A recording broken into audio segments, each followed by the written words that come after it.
Welcome back, Deep Divers. We're diving deep today, and, well, this one's fascinating. We're looking at Kokugaku, which translates to Native Japan Studies. Basically, it started as this move away from China, turning the focus back on Japan itself. But then it got, well, more specific, like a real quest to find this purely Japanese way, something totally distinct from, like, the influences of Buddhism and Confucianism. Yeah. And the way they went about it, by digging into Japan's oldest writings and trying to, like, reawaken that ancient way of thinking. Yeah, that's a good way to put it. Think of Kokugaku in two ways. First, broadly. In the 17th century, there was this, well, explosion of interest in everything Japanese. History, literature, language, you name it. Poetry, customs, mythology, even, like, the worship of kami. It was driven by, I guess you could say, peace, prosperity, and more people knowing how to read. So in this wider sense, Kokugaku was really just scholarship about Japan. Okay, so at first it wasn't necessarily, like, pushing back against outside ideas. Not really, no. But then, moving into the 18th and 19th centuries, things change. The focus really narrows down, becomes more pointed, I guess. Scholars start looking for what makes Japan truly unique. And increasingly, they define that uniqueness against China, whose influence, well, began to be seen a bit negatively. And later, this expands to include Europe and the whole West. This narrower Kokugaku becomes super important for shaping Japanese identity. So it's about figuring out, like, what Japaneseness really is. Yeah. And some sources point to these cool ideas, right? Like this intuitive link to nature, this idea be descended from all these different kamis. Exactly. Some thinkers stress this natural, like, untaught Japanese heart-mind in tune with nature, suggesting this, like, ancient perfect past. Others focused on the idea that Japanese people, being descended from and as diverse as the kami, had this unique character, a kind of inherent goodness despite individual differences. And here's where things get even more interesting to me. It wasn't one big organized movement. It was more like a bunch of separate schools, each doing their own thing. That's exactly it. Throughout the Tokugawa period, Kokugaku wasn't one unified thing. It was more like a series of private academies, each led by, well, big thinkers with their own special interests, like Kichu, Kada no Azumamaro, Kama no Mabuchi, Motori Norinaga, and Durara Atsuten. They weren't always on the same page either. And this idea, like a unique Japanese identity that came out of Kokugaku, it had some pretty big consequences later on, didn't it? It did. After the Meiji Restoration in 1868, Kokugaku got really tied up with this, well, nationalistic ideology. The ideas about racial identity and cultural superiority, ideas that came up in Kokugaku, they were used to, like, build support for this new nation state for expanding its power. Then that obviously took a pretty dark turn as history unfolded, Yeah, right? it did, unfortunately. After World War II, these ideas about racial superiority became, well, a big no-no. For a while, they were replaced with, let's say, softer arguments for Japanese uniqueness, focusing on things like harmony and hard work, which were often tied to Japan's economic success. But even those ideas, they've evolved into what we call now Nihonjinran, theories of Japaneseness. And that's still a big deal in Japanese pop culture, even stuff like anime and those government soft power campaigns. It's interesting how the term Kokugaku itself isn't really used much in these modern discussions of, these nativist ideas. Okay, so our mission today, and it's a pretty exciting one, is to really get into what Kokugaku is all about, to explore its philosophical, like, DNA, if you will, how these key figures try to define what it means to be Japanese by looking back to the past, setting it apart from those outside influences. Let's start at the beginning. Who was Kichu? Kichu, who lived from 1640 to 1701, is, well, kind of a crucial figure. Even Motori Norinaga himself said Kichu was a key forerunner. Kichu was a samurai, but later became a high-ranking Shingon Buddhist priest.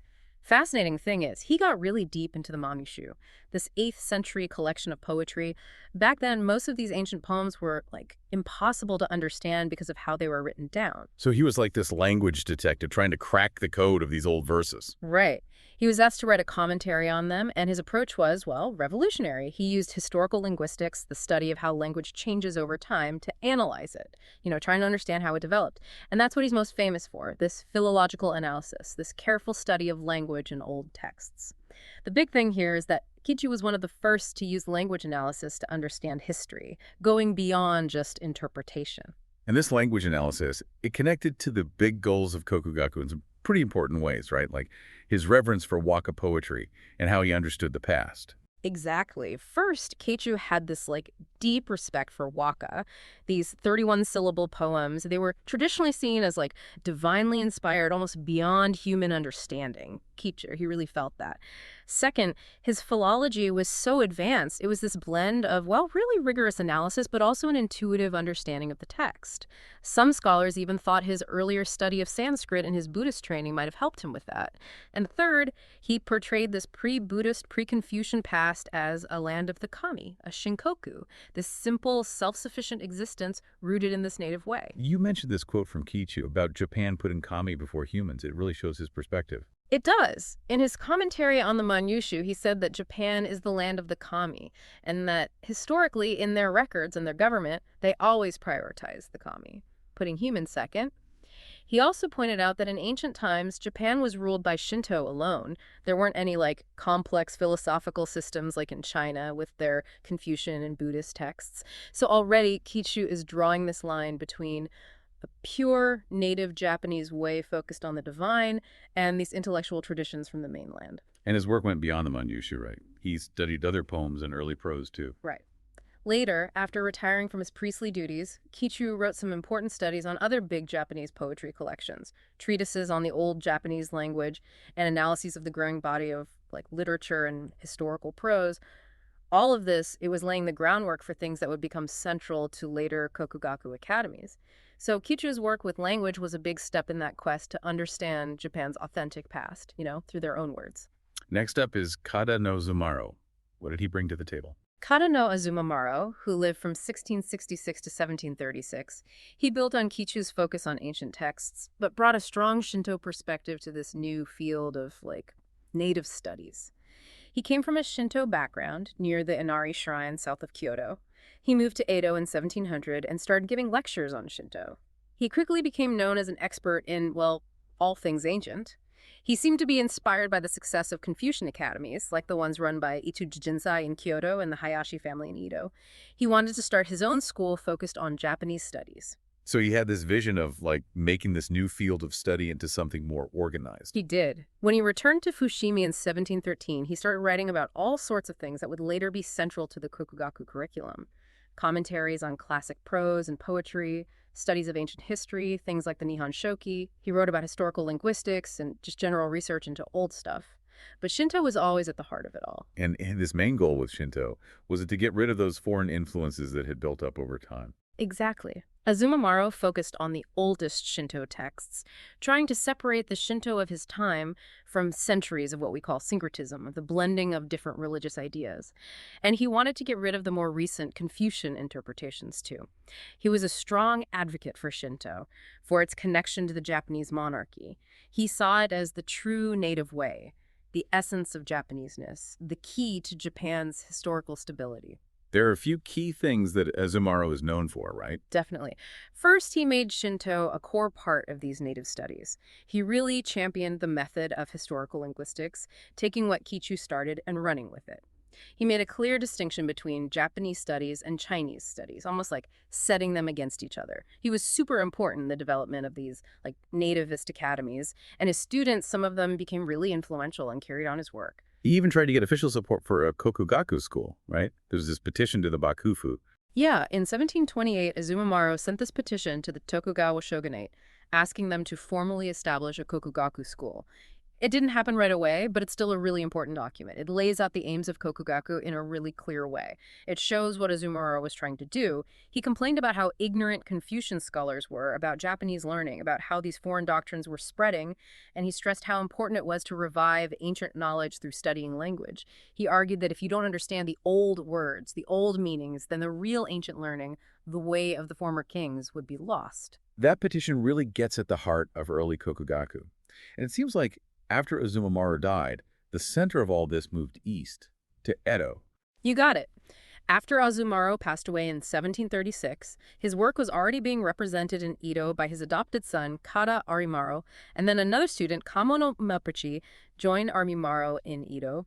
Mabuchi would go on to do this really important study of the Manyushu. He was trying to find what he believed was the true, ancient, native way hidden in those poems. This brings us to, well, the next step. Philological Kokugaku really starting to take shape. So the early guys laid the foundation. Now we've got Kamano Mabuchi. What was his big contribution in this search for a Japanese way? Kamo no Mabuchi, he lived from 1697 to 1769. He built on what Kichu and Azumaro did with language and tried to pull out the spirit of pre-Chinese Japan, especially from the Manjushu. He was fascinated with Shinto and waka poetry from a young age. He became a full-time student of Kado no Azumaro, who introduced him to the Manjushu, Keichu's commentary, and all the other stuff that was part of Kokugaku. In 1737, he moved to Edo and eventually took over from Kada Arimaro as the leading authority on Japanese studies, working for Tayasu Munetake, a powerful guy in the shogunate.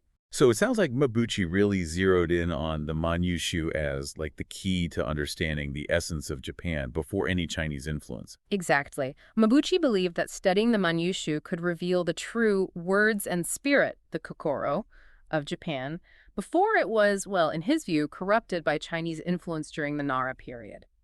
He idealized the Japan in the Manyushu, saw it as this like natural paradise, ruled by descendants of the kami, living in harmony with nature, with heaven and earth itself. Mabuchi's key insight was to create this idea of a perfect, pure Japanese past based on a certain reading of the Manyushu.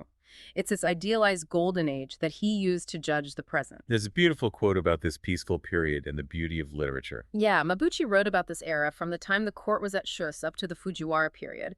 He called it a time of grand august government that filled the land, leading to this tranquility that made literature beautiful and elegant. But then he didn't see later periods so positively, did he? He thought things went downhill from that ancient ideal. He did. As he got older, Mabuchi saw his own time as a period of decline. He argued that the original natural virtues of Japan had been suppressed, replaced by these, artificial morals from China. He saw Chinese theories, even if they sounded good, as ultimately chaotic and misleading to the straightforward, ancient Japanese mind. And what was his solution to all this? Something about reciting these ancient poems. Exactly. Mabuchi thought that reciting those old Manyushu verses out loud could almost transport you back to that earlier time. He felt it could awaken the ancient virtues within a person, things like truthfulness, directness, manliness, vitality, and a natural elegance. All things he saw as the opposite of the corrupt political scene of his day. He was pretty anti-Chinese, wasn't he? Was that a common view back then, or was Mabuchi kind of extreme in his dislike of Chinese influence? He was. Mabuchi was very vocal about being anti-Chinese. He even argued that the fact that there were no Japanese words for the Confucian virtues was proof that these teachings were totally unnecessary in ancient Japan.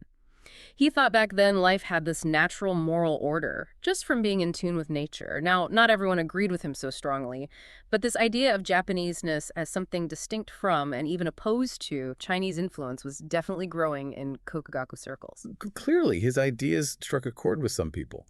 He had this very successful private academy. He did. Mabuchi's was the first Kokugaku academy to really thrive. He lectured to hundreds of students who'd gather at his home. He was also known as a bit of an eccentric. There's even a book about contemporary eccentrics from years later that mentions him. And he had this short but super important meeting with his most famous student, Moturi Norinaga. You got it. Out of all his students, maybe 300 in total, none became more famous or influential than Norinaga.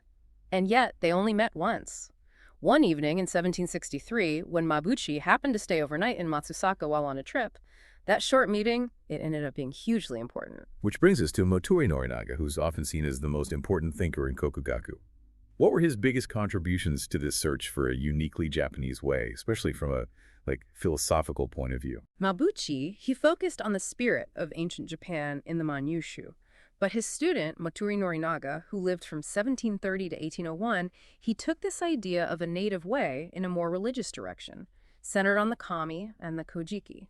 Norinaga made huge contributions to all areas of Kokugaku. He really elevated the study of the tale of Genji to a whole new level, something that still has influence today. His masterpiece was this comprehensive analysis and commentary on the Kojiki, the oldest chronicle of Japan, which was like the last of the ancient classics to be fully deciphered.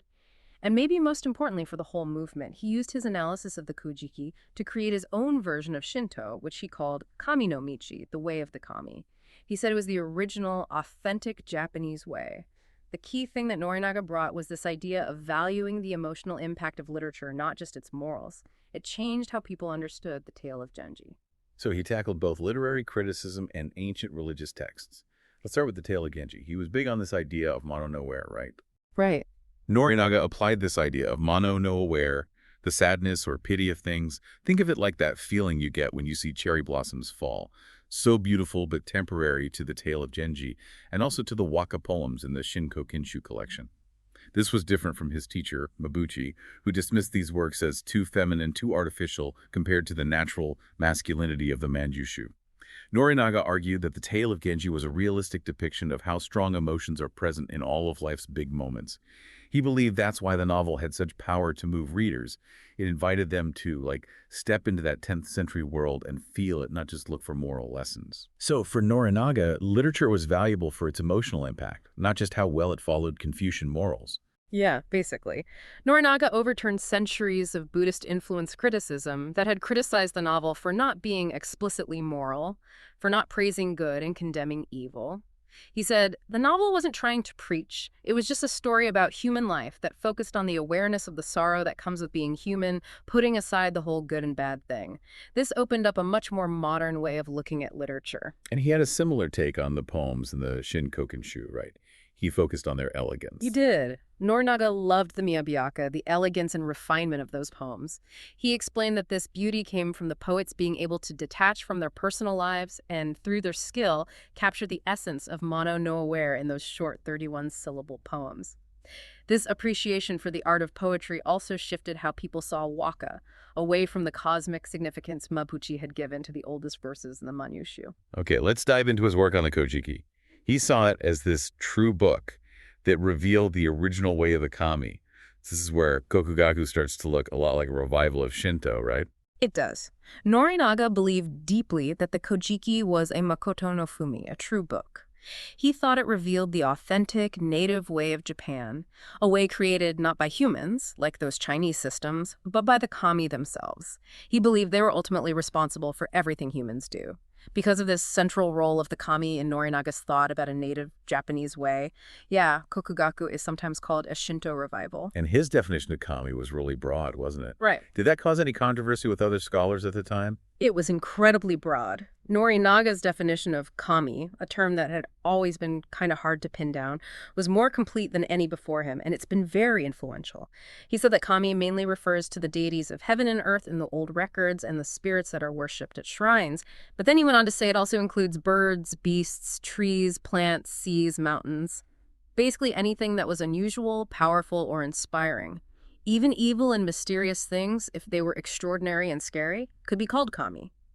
And importantly, he included the emperors in that definition too. It definitely caused some debate, but it became a core part of his whole philosophical system. So it's a very inclusive understanding of what's sacred. And within that kami-centered view, how did he understand human nature and morality? Norinaga thought that in this world, shaped by the kami, people are as varied as the, 8 million kami. Some good, some bad. He said, your true heart, your magokoro, is the heart you're born with, thanks to the musubi, the creating kami. And among those true hearts, some are wise, some are clumsy, some good, some bad. This led him to accept that people are different, but it also kind of limited the idea of personal responsibility. Because people were seen as mostly acting according to their inborn nature, much like the kami themselves in that divine age. It seems like he emphasized the idea that the world is full of wonder and ultimately unknowable because of the kami and their actions. That's right. Because the influence of the kami is everywhere and we can't really understand how they work, Norinaga thought the world would always be full of wonder, never something humans could completely grasp. He used the example of the human body and the natural world, how complex and amazing they are. He concluded that our intelligence is pretty small compared to the limitless, wonderful acts of the kami. So for Norinaga, the Kojiki story of the divine age, that was the main source of true knowledge. And this led to the concept of Kanaga living in line with the wishes of the kami. Yes. Norinaga saw that divine age, the way it's described in the Kojiki, as the source of all reliable knowledge about how reality works, about the way of the kami. He emphasized how important it was to act Kanagra, to live in harmony with the kami, to do what they want. In this framework, he put the emperor, the Tenno in Kyoto, as this crucial link, connecting the Japanese people directly to Amaterasu, the sun goddess. He even claimed, based on Japanese mythology, that Japan was the original source of all countries in the world, implying a kind of ultimate superiority. He had some pretty strong opinions about how Chinese thought impacted the Japanese heart, didn't he? He did. Norinaga thought that the native Japanese heart, Mikunigokoro, was constantly being damaged by Chinese ideas, especially Confucianism. He thought it led to this, inferior Chinese heart that had the same negative effects in Japan that he saw in Chinese history. He even wrote a verse comparing reading Chinese texts to having this Chinese heart. So the way to fix this damaged heart wasn't necessarily through studying more ancient texts, like Mabuchi thought, but through reconnecting with the kami. Exactly. Norinaga felt the way to cleanse and revitalize the Japanese heart was to get rid of the contaminating Chinese influences through the kami. And near the end of his life, he even created a personal morning worship ritual. Sounds like a move toward more modern religious practice. But the Kojiki's idea of the afterlife, that presented a problem, didn't it? It did. Norinaga wrote this liturgy for his own morning worship, which could be seen as him trying to make his ideas about Japan's ancient way into something you could practice every day. But he was kind of limited by how the Kojiki describes the afterlife, Yomi, this dark, unpleasant underworld. He even wrote a verse saying how much he wanted to stay in this world rather than go to that awful place after death. So after Norinaga passed away, his school focused more on literature because, well, there weren't many more ancient texts left to decipher for a wider audience. But the more religious side of his Kokugaku was picked up by someone he never met, Hirata Atsutan. And this is where we get into the era of popular and grassroots Kokugaku. The main thing about Atsutan was that he made Kokugaku more accessible to everyone, focusing on spiritual and nationalistic themes that people could relate to rather than super scholarly stuff. Right. After Norinaga died, his school mostly focused on literature. There weren't really any more big ancient texts to decode that would appeal to a lot of people. But the religious aspects of his Kokugaku, they found a champion in Hirata Atsutain, who, interestingly enough, never met Norinaga. Atsutan seems quite different from the earlier scholars. What set him apart? Well, Hirata Atsutain, he lived from 1776 to 1843. He was from northeastern Japan, moved to Edo when he was young. He didn't even know about Moturi Norinaga until after Norinaga had died. But when he encountered Norinaga's ideas, he was so blown away that he joined Norinaga's school, which was then run by his son Haruniwa. Atsutain was different because he tried to find support for his views from all sorts of sources, not just the ancient texts. He looked at Confucian texts and even some stuff that seemed Christian, which he reinterpreted to make them look Shinto-based.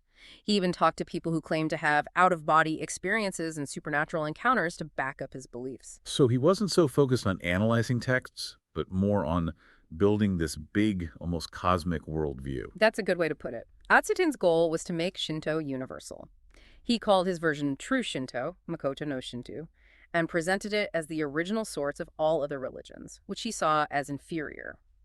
This suspicion of foreign thought, combined with his interest in all things spiritual, kami worship, folklore, it probably helped make his teachings popular. He wanted to reach people's hearts, and he did. And unlike Norinaga's, well, kind of bleak view of the afterlife, Atsutain offered a vision that was more appealing and maybe even politically useful. Right? Yes. Atsutain changed how people thought about the afterlife. Norinaga, following the Kojiki, saw Yomi as this bad place, the final destination for everyone. But Atsutain taught that all humans become kami after they die and go to a hidden world, kakuro or yumekai, which is a lot like the living world. This was a much more comforting idea, and it worked well politically, too. He even said that Japanese souls stay in Japan forever, serving Huduninushi no Kami in this hidden realm, which kind of suggested that loyalty should shift away from the earthly emperor and towards the spiritual one. And he really doubled down on the idea that Japan and the Japanese people were superior, taking it even further than those before him. Oh yeah, definitely.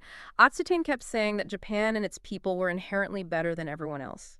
He claimed that because Japan was a divine land, its people were naturally born with true hearts, what he called the Japanese heart, Yamato Gokoro, or Japanese spirit, Yamato Damashi. He even declared Japan to be the ancestral country of the 10,000 countries, ruled by a superior emperor. It's like he was hinting at some grand destiny for Japan. So Atsutain's message was more accessible, more nationalistic, and it really connected with people, leading to this popular grassroots Kokugaku movement. The source mentions figures like Miyahiro Sadao out in the provinces. How did Atsutain's ideas spread and take root in those rural areas? Atsutain didn't emphasize all the complicated language analysis. He focused on things that were easy to understand, spiritual ideas and nationalistic ideas, which made Kokugaku much more accessible, especially to the farmers who made up a big part of the population. The Hirata Academy attracted tons of disciples, many of them from the countryside. Miyahiro Sadao is a great example. He was a village headman in Shimta province, became a disciple in 1826. He took Atsutane's teachings and combined them with practical stuff like farming. So it wasn't just abstract theory, it was being applied to everyday life in the countryside. Exactly. Sadao thought that respecting local spirits, the Kishin, was crucial for the country to prosper. He even said that national decline was caused by people ignoring these spirits. Atsutane himself is credited with making Kokugaku popular with farmers by connecting their work to the ancient way. He saw their labor as a service to the gods. Sadao, in his writing and as a leader, took that even further. He said the work of the farmers was a sacred duty. He also pushed for agricultural education. He even wrote and published farming manuals through the Virata Academy. And he brought in Atsutane's ideas about the Kakuryo too, stressing that the kamis were aware of what humans were doing, even in these small villages. He did. Sadao reinforced Atsutane's ideas about the Kokugaku and how divine spirits intervene in the world. He believed the kamis were watching humans, seeing their good and bad deeds, even their thoughts. He argued that if you did the right thing and pleased the gods, it would bring prosperity to the nation. But if you ignored them, bad stuff would happen. He also thought local leaders and teachers should be educated in the simplicity of the ancient ways to make the nation strong and stable. He had this vision of Japan as a super powerful empire. The source also highlights women in Kokugaku, like Matsuo Taseko. What role did she play? Matsuo Taseko, she lived from 1811 to 1894. She was a really interesting female Kokugakusha from Shinano province, where there were a lot of Hirata disciples.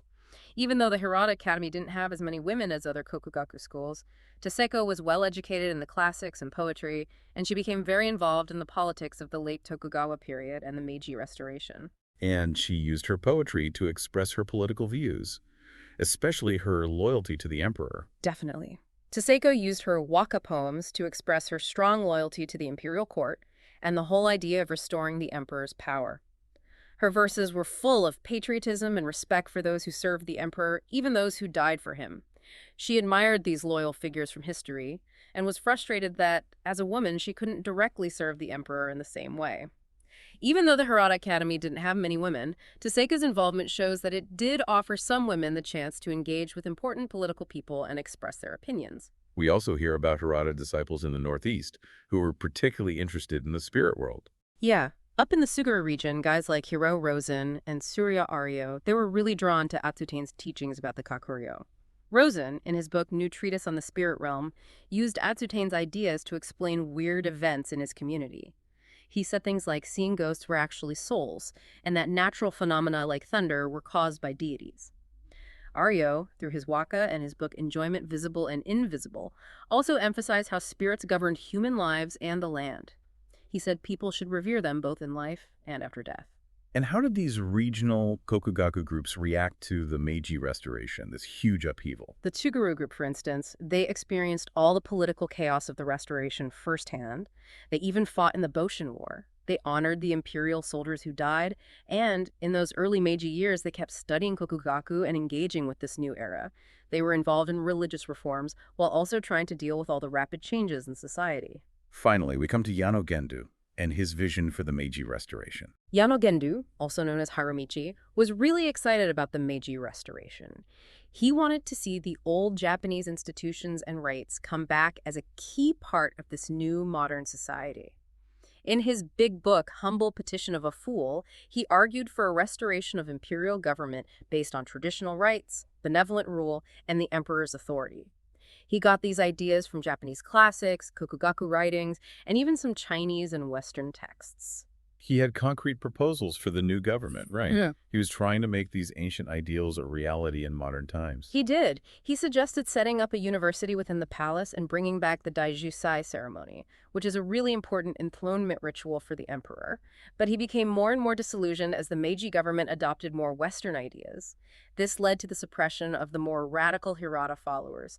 He even wrote a poem lamenting how the dream of returning to a purely Shinto-based golden age hadn't come true. His experience shows the tension between the nativist ideals of Kokugaku and the reality of building a modern nation that was looking more and more to the West for inspiration. So Kokugaku was really important in shaping the intellectual landscape before and during the Meiji Restoration. Now let's look at Kokugaku during the Meiji period itself with Kuni Takamasa and Fukubu Bisei. Kunitakamasa and Fukubibise, both samurai from Suwano domain, represent an interesting development of Kokugaku in response to the challenges of the Meiji era, particularly Japan's encounter with the West. Takamasa thought that earlier forms of Kokugaku, whether they focused on old texts or the spirit world, weren't enough to deal with this new reality. He developed his own version, which he called Hongaku, or essential learning, based on what he saw as the Honki, or essential teachings from the Kochiki. And his Ongaku really stressed the unique and divinely ordained position of the emperor within.